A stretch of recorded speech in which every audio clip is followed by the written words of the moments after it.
نعمان بن بشیر رضی اللہ عنہما کہتے ہیں کہ رسول اللہ صلی اللہ علیہ وسلم نے فرمایا، اللہ کی حدود پر قائم رہنے والے یعنی اس کے احکام کی پابندی کرنے والے اور اس کی مخالفت کرنے والوں کی مثال اس قوم کی طرح ہے جو قرعہ اندازی کے ذریعے ایک کشتی میں سوار ہوئی۔ بعض لوگوں کو کشتی کے بالائی طبقے میں جگہ ملی اور بعض لوگوں کو نچلے حصے میں۔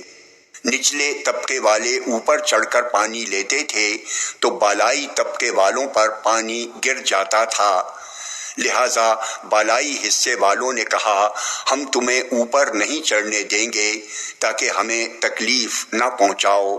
یہ سن کر نچلے حصے والوں نے کہا ہم کشتی کے نیچے سوراخ کر کے پانی لیں گے۔ اب اگر بالائی طبقے والے ان کے ہاتھ پکڑ کر روکیں گے تو تمام نجات پا جائیں گے، اور اگر انہیں ایسا کرنے سے منع نہیں کریں گے تو تمام کے تمام ڈوب جائیں گے۔ جامع ترمذی حدیث نمبر 2173۔ یہ حدیث صحیح ہے۔